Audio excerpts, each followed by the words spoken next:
Me encanta enseñar de Pablo. Pablo es una figura con la que yo personalmente me identifico. Veo muchos rasgos de Pablo y digo, uy, y sobre todo en los errores, porque Pablo no era perfecto. Y vamos a ver algunas cosas de él. Pero Pablo fue un hombre que se dejó usar de una manera extraordinaria. Y para entender cómo una persona llega a ser como es, hay que entender por dónde ha pasado y por dónde ha caminado. Yo no sé ustedes, por cierto, hoy es la lección 3, que se titula Por Pablo, su vida y enseñanzas, su formación y niñez.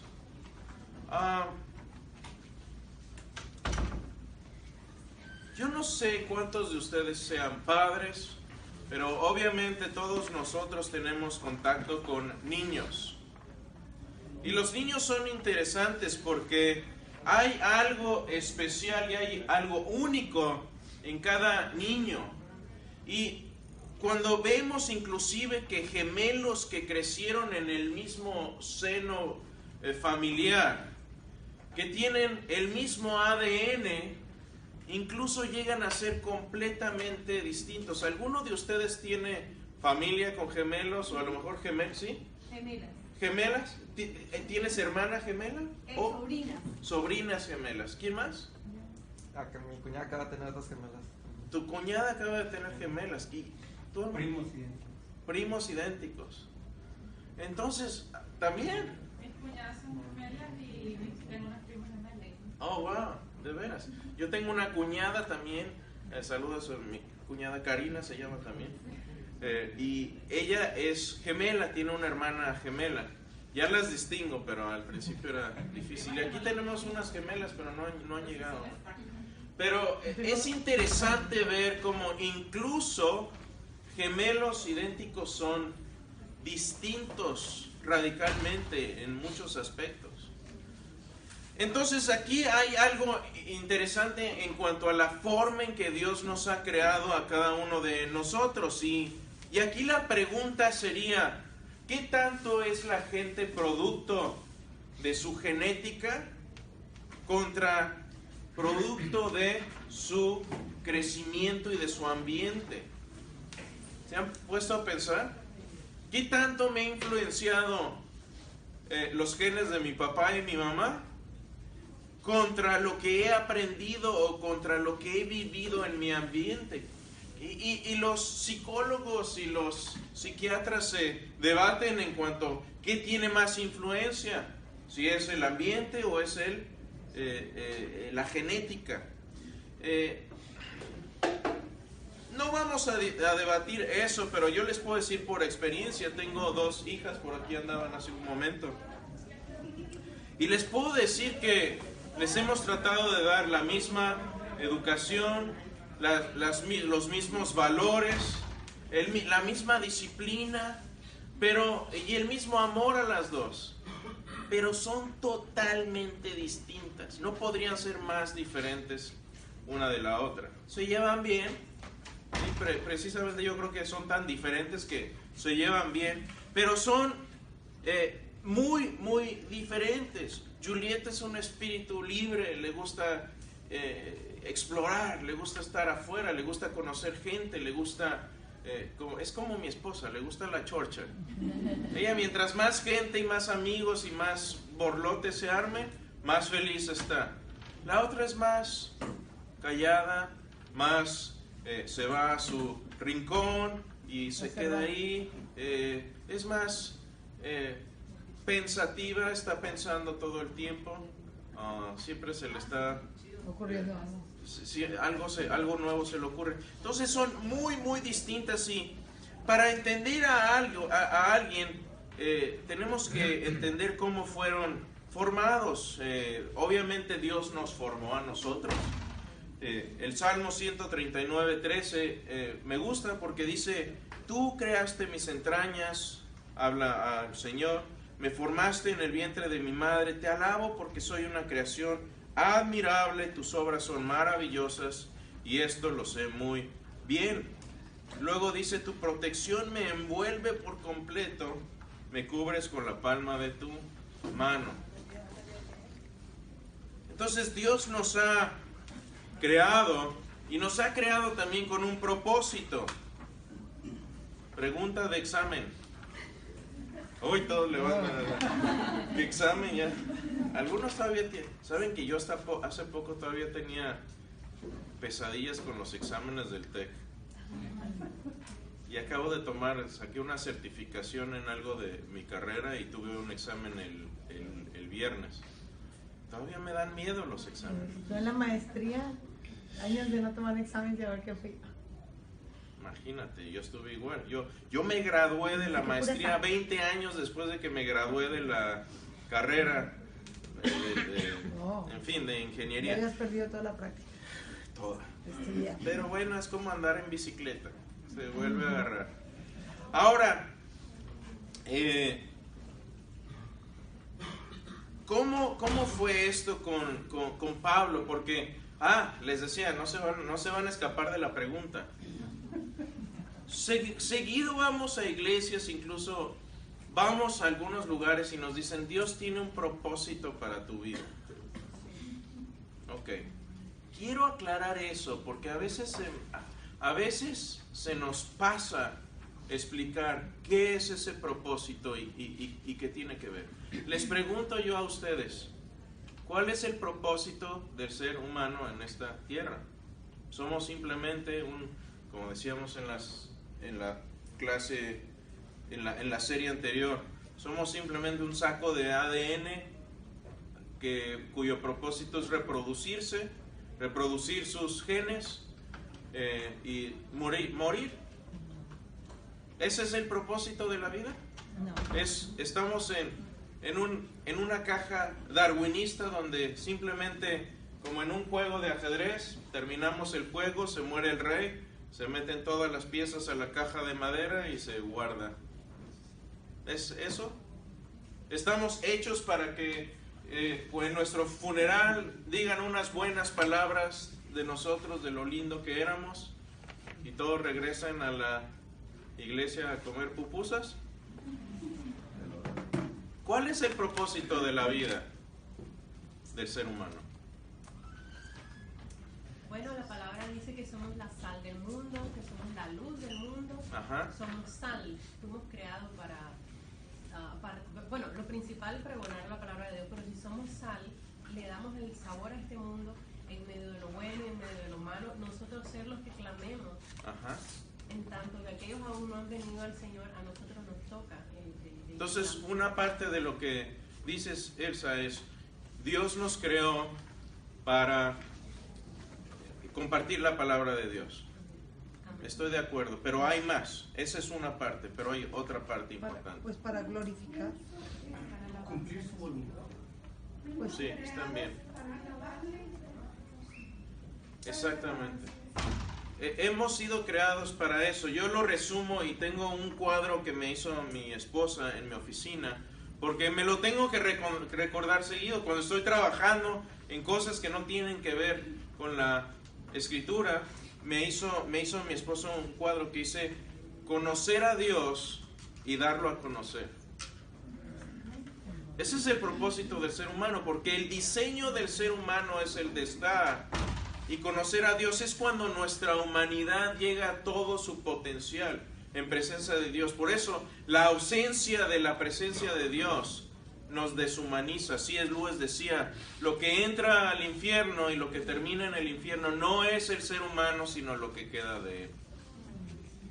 Me recuerdo, si alguna vez vieron la película del Señor de los Anillos, Gollum es una buena representación de eso, porque este es un ser que era un hobbit, un habitante de ese mundo, y cuando él decide hacerse del anillo que tenía un poder maligno, empieza a deshacerse de su humanidad. Obviamente no era humano, pero empieza a deshumanizarse. ¿Por qué? Porque cuando no estamos haciendo el propósito por el que Dios nos hizo, perdemos parte de su imagen. Eso es lo que sucede. Y yo me pregunto, bueno, ¿qué pasó en la vida de Pablo que él fue fiel? Ahora, una cosa es, ya sé qué tengo que hacer, otra cosa es cómo lo voy a hacer.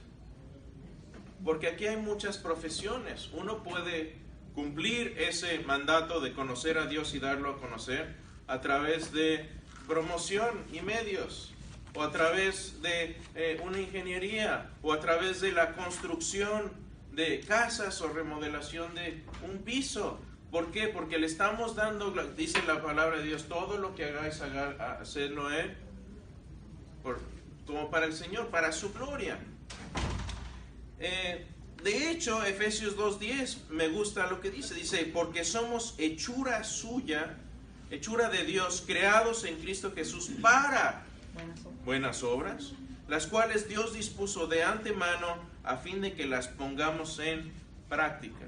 Entonces somos creados para conocer a Dios y para hacer también buenas obras, para ponerlas en práctica.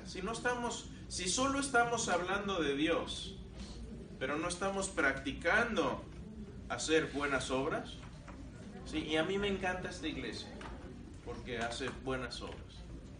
Y yo los he visto a ustedes con las manos literalmente en el lodo para hacer buenas obras. Doy gracias a Dios por eso.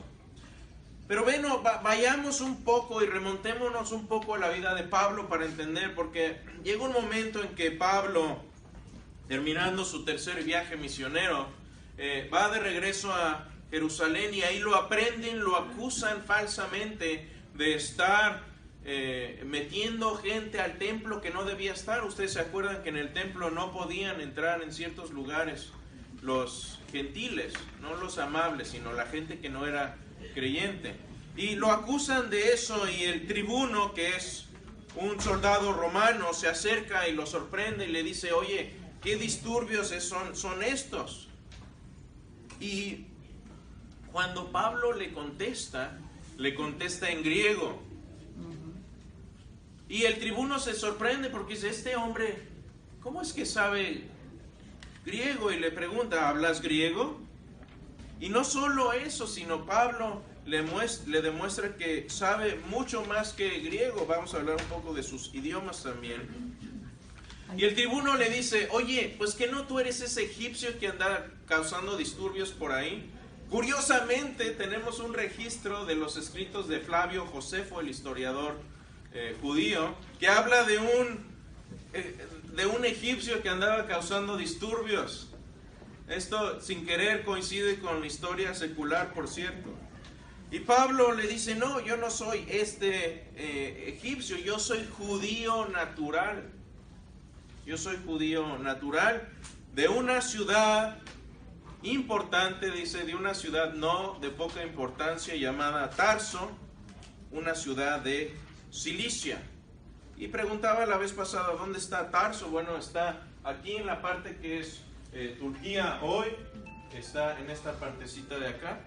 Hoy pensé que era yo, ¿no? Está en esta parte de acá.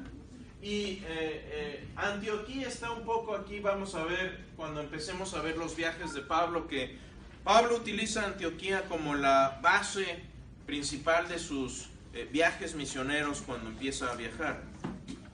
Y Tarso es una ciudad muy interesante porque está al lado de un río y eso permitía que entraran barcos, entonces tenía una presencia importante de marina romana ahí. Era también una ciudad romana. Alejandro Magno, el conquistador de prácticamente el mundo conocido, el gran conquistador griego Alejandro Magno, estuvo ahí un tiempo. De hecho, cuando Marco Antonio y Cleopatra estaban en sus amoríos, una vez se juntaron ahí y Cleopatra entró en una barca vestida de Afrodita. Imagínense lo excéntrico que eran estos hombres. De hecho, si van hoy, existe una puerta que se llama Puerta de Cleopatra, ahí en la ciudad de Tarso. De hecho, Pablo en 1 Corintios 2:1 dice, cuando fui a vosotros, hermanos, proclamándoos el testimonio de Dios, no fui con superioridad de palabra o de sabiduría, pues nada me propuse saber entre vosotros excepto a Jesucristo y este crucificado. ¿Por qué menciono esto? Porque Pablo pudo haberse subido el cuello y decir: vengo del TEC de Monterrey. Es la mejor escuela del mundo, ¿sabía? Después de la universidad de Monterrey. Así se hubiera oído. Después de la universidad. Te invito a un café luego. Pero pudo haberse subido el cuello y decir muchas cosas. Estudié con Gamaliel, el gran experto y maestro judío de la ley. Que miles quisieran estudiar con él, pero adivinen quién estudió con él. Miguelito. Pudo haber hecho muchas otras cosas, pero ¿saben qué dice él? Dice: no les hablé con superioridad de palabra. Pablo, confíen en mí, sabía hablar. Tenía el don de la palabra. Tenía el don de llegar a un lugar y levantar la mano derecha, la usanza de esos tiempos, y decir: varones galileos, escúchenme. Y la gente ponía atención. Cuando fue al ágora de los atenienses, es lo que hizo. Algo que tengo en mi, ¿cómo dicen?, en el bucket list, es ir y subirme ahí al ágora y levantar la mano y tomarme una foto. Eso es lo que hizo Pablo, pero dijo: no llegué con esta superioridad, no llegué con esta labia que tanto le gusta a la gente en estos tiempos. Dije: llegué a hablarles de la cruz de Cristo. Ese fue el propósito que tuvo Pablo. Lo tuvo siempre bien en mente. Pero vamos a ver también otras formas. A ver, esto no quiere decir que la retórica de Pablo no se refleje en sus cartas, porque, les digo, usa las metáforas de una forma excepcional. Habla, por ejemplo, de los deportes. Habla mucho de deportes. Yo no sé si hubiera vivido hoy, Pablo habría sido aficionado de los Rayados o de los Borregos, ¿eh? No sé, o de los Texans, puede ser. No lo sé, no sé ni siquiera si le gustaban los deportes o no, o simplemente lo usaba para poder conectar con la gente que sabía que le gustaba eso. Al final, curiosamente, dice: he acabado la carrera, he terminado la batalla, he guardado la fe. Un artificio muy claro de deportes. Pero también utiliza el sarcasmo, ¿se acuerdan? Vamos a ver más a detalle cuando veamos Corintios, que cuando empiezan a llegar suplantadores y maestros o otros superapóstoles, se empieza a burlar de ellos. En Corintios dicen, y les dice: ustedes ya los engatusaron estos super hiperapóstoles. Esa es la palabra que usa en el griego, la vamos a ver, la vamos a desglosar. Entonces, Tarso, si pudiéramos hacer una analogía hoy con Tarso, era como Monterrey. No es cierto. No se emocionen, lo digo porque están aquí. No, era una ciudad de mucho prestigio cultural. Tenía mucho prestigio cultural, tenía mucho prestigio por las instituciones de educación que había en ese tiempo ahí. Y un historiador, de hecho, Strabo, que vivió entre el 64 y el año 24 después de Cristo, este hombre escribía de geografía romana, y lo que dice de Tarso es interesante. Dice: la gente de Tarso entusiastamente eran devotos no solo de la filosofía, sino también a todo lo que era educación en general, y habían superado a Atenas, Alejandría o cualquier otro lugar que podría ser nombrado en donde habían escuelas y sermones de filósofos. O sea, era el lugar, era el college station de acá. Era el lugar para ir a estudiar. Querías aprender filosofía, a debatir, a involucrarte con las ideas más importantes de ese tiempo. ¿A dónde ibas a ir? Tarso. Dice, ¿dónde voy? ¿Atenas o Tarso? Me imagino algún estudiante por ahí pensando esto. Era una ciudad importante. ¿Eso es parte de Grecia? No. Bueno, era parte del Imperio Romano. Era parte del Imperio. En aquel tiempo, sí. Así que incluso dice, los filósofos griegos más importantes en Atenas respetaron las raíces educacionales en Tarso que Pablo tenía. Y esto es interesante porque cuando Dios nos usa, utiliza el paquete completo de lo que somos. Y por eso debemos prepararnos y estudiar. Miren, a mí me da terror cuando escucho de algún predicador que se para enfrente de una audiencia importante y dice, bueno, tenía preparado un sermón, pero lo voy a dejar porque voy a dejar que el Espíritu Santo me hable. Eso se me hace irresponsable, disculpen. Porque el Espíritu Santo te debe hablar a través de lo que ya estudiaste, de lo que sabes, de lo que has aprendido. Dios se vale de todo eso para trabajar y dar un mensaje a la gente. Entonces no cometamos el error de decir, no, ¿ya para qué estudio? ¿Para qué? El Espíritu Santo me habla. ¿Sabes qué pasa ¿Ya? con eso? Sí, Ron. Los evangelistas, como viajan mucho, tienen tantos mensajes, ya los tienen acá, los tienen acá. Ajá. Cuando llegan a una iglesia a veces dicen, ¿sabes qué? Me cambió el mensaje del Señor o el Espíritu Santo, y le sueltan algo que ya han tenido antes, que ya han predicado antes. Por eso es que Eso es diferente, pero eso está bien. Eso O está sea, bien. pero si es un tema que ya dominas, obviamente, por ejemplo, hay veces que en alguna clase me preguntan algo de otra cosa que no tiene nada que ver, pero que ya lo he estudiado, gracias a Dios que ya, a ver, hay muchas veces que también les digo, y yo soy muy honesto en decirles, ¿saben qué? Sepa la bola, no sé, no tengo idea. Se los investigo, no los voy a dejar ahí en la duda, pero eso es otra cosa, ¿sí, Ronnie? O sea, una cosa es decir, no tengo idea de lo que voy a decir, a ver qué sale. Y lo que sale no es muy bueno a veces. Sí. Paréntesis. Pero Tarso era esta ciudad importante y Pablo se hizo de este conocimiento, de su experiencia, de sus estudios, y lo usó Dios. Esos recursos y esas herramientas que Pablo tenía, Dios las usa para llegar al mundo y a dar a conocer el Evangelio. ¿Qué idiomas hablaba Pablo? Bueno, sabemos que hablaba arameo porque ahí cuando habla con el tribuno le dice, ¿se me permite decirte algo? Y él le dice, ¿sabes griego? Entonces Pablo le dijo, yo de cierto soy hombre judío de Tarso, ciudadano de una ciudad no insignificante de Cilicia, pero te ruego que me permitas hablar con el pueblo. Y cuando él se lo permitió, dice Pablo, estando en pie en las gradas, hizo señal con la mano al pueblo y hecho gran silencio, habló en lengua hebrea. Así que Pablo hablaba arameo, que era el lenguaje hebreo popular de la gente, es lo que hablaba nuestro Señor Jesús. Políglota, ¿cómo se dice? ¿Cuatro lenguajes? Políglota. Era políglota. Hablaba obviamente hebreo, porque había estudiado el hebreo formal.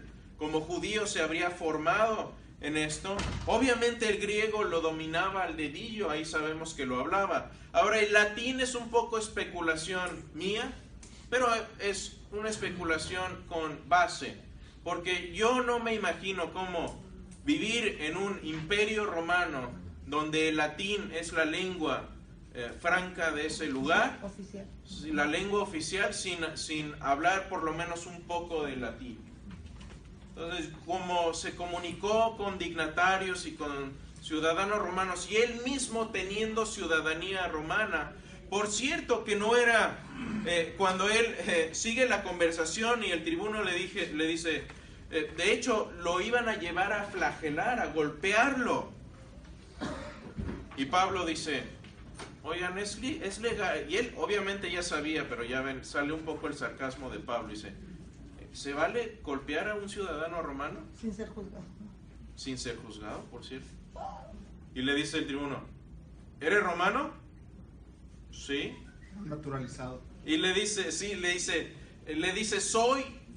dice, a mí me costó mucho mi ciudadanía, le dice el tribuno, porque había varias formas de hacerte ciudadano romano. Si tenías mucho dinero, podías pagar 500 dracmas, que era un dineral tremendo, para que te dieran una ciudadanía romana. Podías comprar tu ciudadanía, pero casi nadie podía hacerlo. Y Pablo le dice, yo no la compré, yo soy naturalmente romano. ¿Qué quiere decir eso? Que sus padres eran romanos. Dice, a mí no me la compraron, yo soy desde chiquito. Y obviamente ya no le hicieron nada. Vamos a ver de esa historia después, no quiero arruinarla ahorita.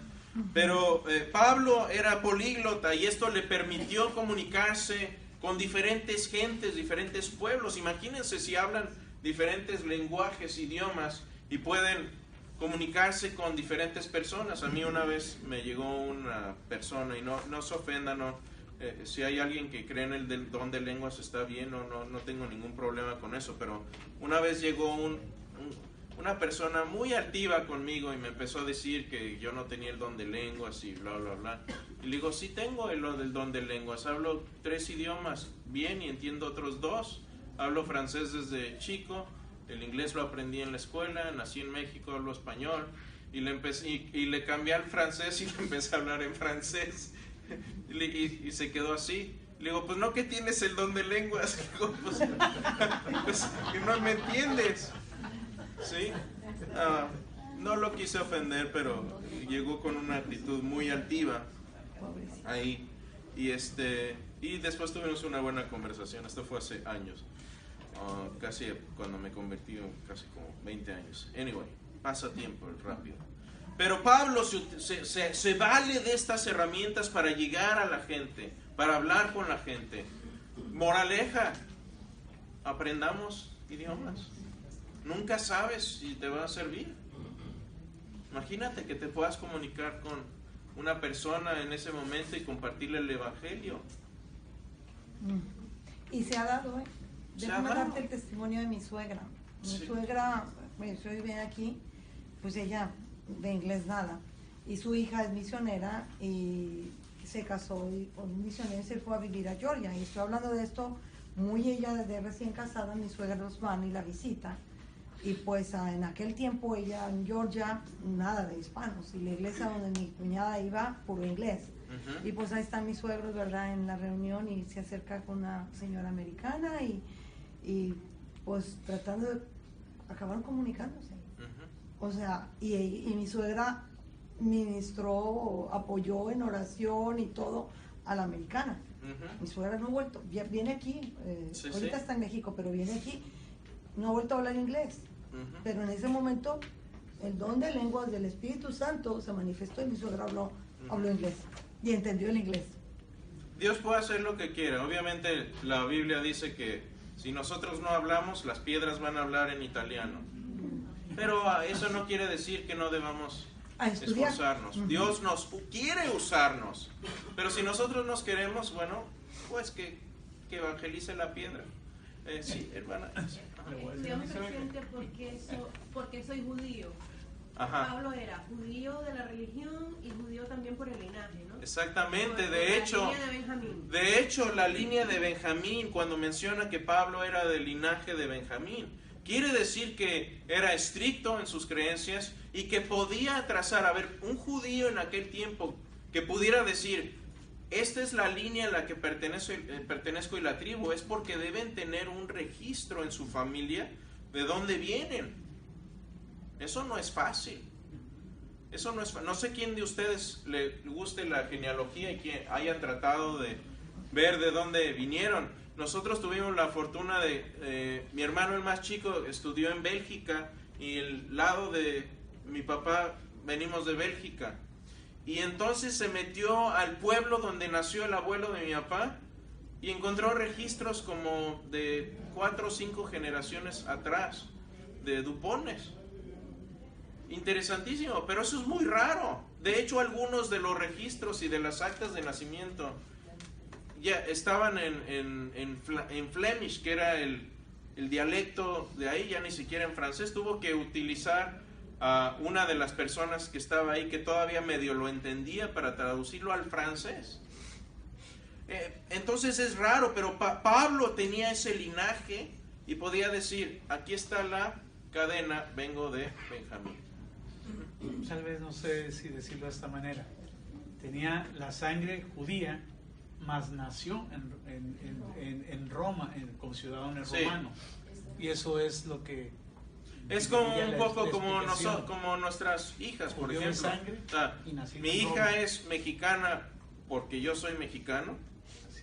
Sí, pero nació acá. Americana porque... Pero es americana de nacimiento, ¿no? Entonces un poco eso, pero obviamente tenía la cultura judía y la religión judía, aparte de ser judío por ADN. Como Daniel, ¿no? Porque Daniel se lo llevaron a Babilonia. Exactamente. Sí, él era judío, claro. Y puede trazar su línea también. Sí, hermano. ¿Los padres eran judíos entonces? Sí. Sí, y eran romanos también. Eran judíos, pero también eran romanos, porque, a ver, no sabemos si sus papás obtuvieron la ciudadanía romana de alguna forma o venían también de más atrás. Lo único que sabemos es que Pablo dice, yo no la pagué, yo ya la tenía. Yo nací romano. ¿Sí? Eso es lo que podemos deducir, no podemos ir mucho más. Es interesante ver la familia de Pablo, porque incluso después de que tiene este encuentro con el tribuno, se hace una conspiración para matar a Pablo.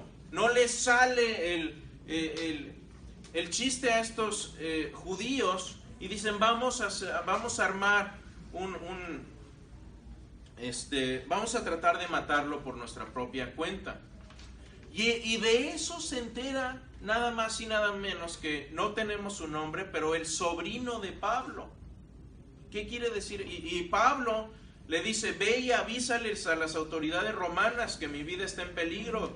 Diles que tú sabes de esto. Y va entonces su sobrino y habla, y a Pablo entonces lo protegen y lo llevan a Cesarea con una comitiva de soldados romanos. ¿Qué quiere decir esto? Que Pablo tenía una hermana en Jerusalén. Tenía un sobrino, debió haber tenido una hermana entonces ahí también. Seguramente cuando Pablo va a hacer sus estudios a Jerusalén, se va a vivir con ella. Explica muchas cosas de esto. De hecho, cuando leemos Romanos, hace muchos saludos por ahí. Y aquí están nombres preciosos para sus hijos, si quieren. Saludad a Andrónico y a Junias, mis parientes. Saludad a Herodión, mi pariente. Sosipater, sí, Lucio, Jasón, Sosípater, mis parientes, dice todo esto en Romanos. Y sabemos que tenía al menos una hermana y un sobrino en Hechos 23. Entonces ya hemos armado un poco más del árbol genealógico. Desafortunadamente no nos dice Pablo qué tipo de parientes eran, ¿sí? Si eran primos, si eran, no sé, tíos, etcétera, no lo sabemos. Pero sabemos también que Pablo venía de una familia adinerada. De hecho, esta es una inscripción de una tumba de un niño que murió joven. Pablo estaba preparado para abordar el mundo griego. En esta estatua se ve un maestro con dos niños a los que está instruyendo.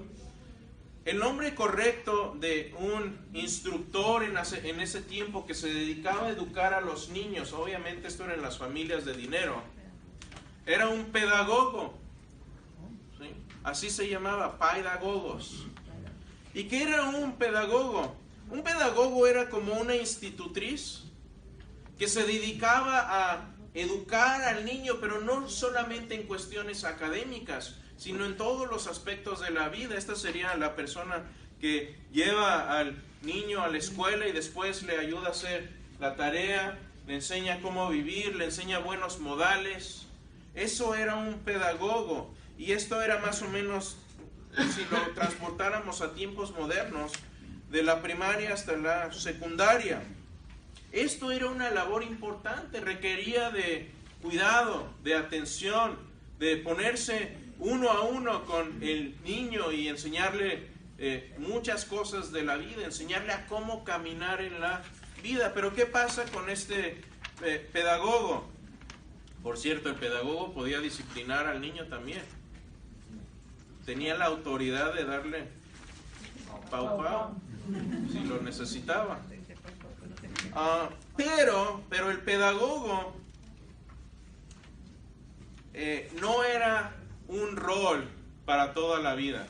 Era un rol importante, pero era un rol temporal. Bueno, Pablo utiliza esta analogía perfectamente en Gálatas 3. En Gálatas 3 dice acerca de la ley. ¿Quieren entender la relación entre la ley y la persona? Aquí va. En Gálatas 3:24 dice: de manera que la ley ha venido a ser nuestro pedagogo. Si tienen varias traducciones distintas, van a ver distintas palabras. La Reina Valera utiliza la palabra ayo. Yo cuando leía eso decía, ¿ayo de qué? ¿Qué es un ayo? Eso es como la forma en que tradujeron pedagogos. En la traducción viviente dicen un guía o un tutor, le pusieron entre paréntesis, porque no tenemos una palabra exacta. Entonces dice que la ley fue como este pedagogo cuando éramos niños en la fe, para conducirnos a Cristo a fin de que seamos justificados por la fe. Pero un pedagogo tiene su tiempo limitado en el que hace su influencia en el niño y después se aleja. Esa es la misma analogía que utiliza Pablo acá. Uno no va y se casa con la nana. Imagínate, par de casados. Me voy a mi luna de miel, me llevo a mi nani que nos acompañe por si necesito algo. ¿Qué va a necesitar, hombre? Póngase los pantalones. Esa es la misma idea que nos da Pablo acá. Entonces, esa es el tipo de analogías que utiliza Pablo para hablar de esto. Decíamos que era ciudadano de Tarso. Esto era cara, les decía, 500 dracmas podía costarte incluso la ciudadanía. Y de hecho, era tan importante la ciudadanía que si tú te querías casar, para ser reconocido ante el imperio, tenías que ser romano. Si no, tu matrimonio era como de papel. Si no era ciudadano romano, no les importaba. Haga lo que quiera, repúntese con quien quiera, haga las ceremonias que quiera, pero no está reconocido por el imperio romano ese matrimonio. Así era de importante el matrimonio romano.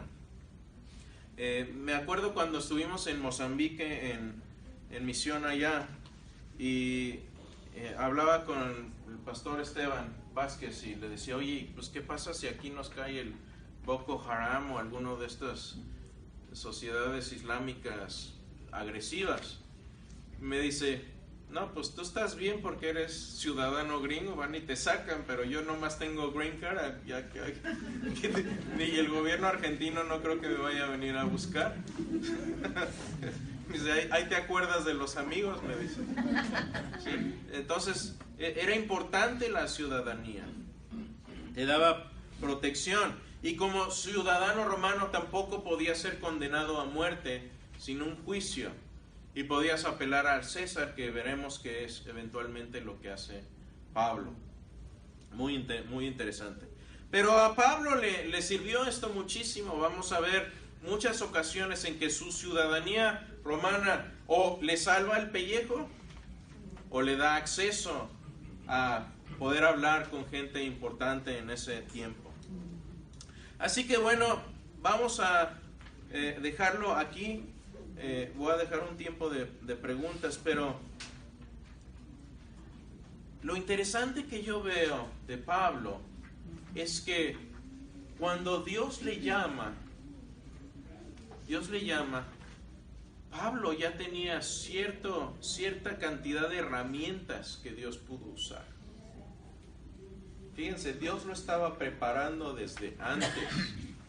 Pablo llamado. Y todo lo que le sucedió hasta ese punto Pablo llamado a ser apóstol. en que Dios le llama a ser apóstol de los gentiles, Pablo ya se había preparado. Y ese mensaje para mí y para ustedes, mis hermanos, es este. Nuestra labor es la de prepararnos y trabajar. El que siembra, siembre como si fuera a llover mañana. Yo pongo la semilla, pero yo no puedo hacer que llueva. ¿Cierto? Eso es mi labor. Mi labor es prepararme y estar listo. Porque yo no sé cuándo Dios me va a llamar al ministerio, o me va a llamar no necesariamente al ministerio, me va tal vez a despertar de mi letargo espiritual. Y me va a sacudir y me va a mandar a lugares que jamás imaginé. Pero a lo mejor es algo más modesto. Es la persona que se sienta junto a mí en el trabajo. Es el vecino de al lado. Es la persona que está viajando conmigo en el avión o en el... Ese es mi prójimo. ¿Con quién tenemos acceso todos los días? Muchas veces ni siquiera saben que somos cristianos. ¿Saben qué? Pablo no tenía pena. Decía, porque no me avergüenzo del evangelio, porque es poder de Dios para salvación. Espero que no se me salgan las lágrimas ahorita, pero acabo de ir a un funeral de un joven ex musulmán que se llamaba Nabil Qureshi. No sé si han oído de él. Su funeral fue aquí en Houston el jueves pasado. Deja una esposa joven y a su hija de 2 años. Este hombre tenía un ministerio tremendo, un verdadero Pablo de tiempos modernos. Estudió en las mejores universidades, estaba haciendo un doctorado en Oxford, un ministerio tremendamente fructífero, llevando a cientos de musulmanes. Pero ¿saben qué pasa? Dios le dijo, ya está tu meta lista. Entra al gozo de tu Señor.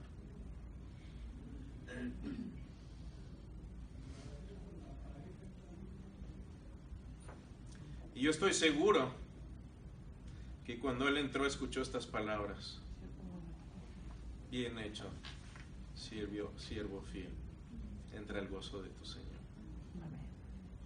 Yo me pongo a ver, yo tengo 10 años más que Nabil, y me pongo a ver qué he hecho yo y este chico lo que hizo en sus tiernos 34 años. ¿Saben qué? Este mundo es breve, es frágil, somos frágiles.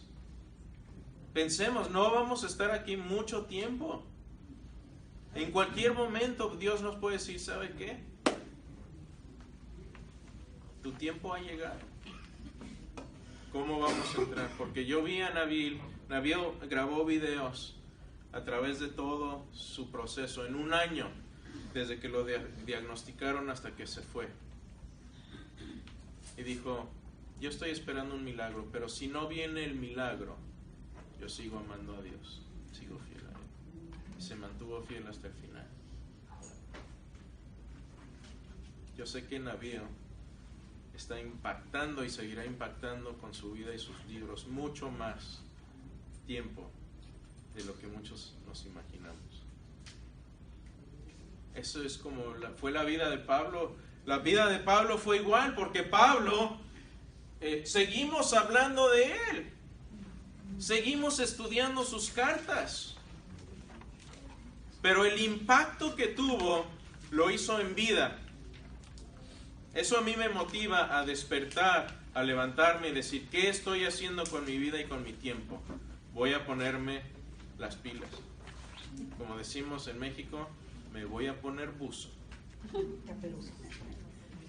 Entonces, el mismo Dios que nos ha dado esta naturaleza y nos ha cuidado en formas distintas, Él irá formando su propósito en nosotros. Pero, ¿cuál es nuestro trabajo?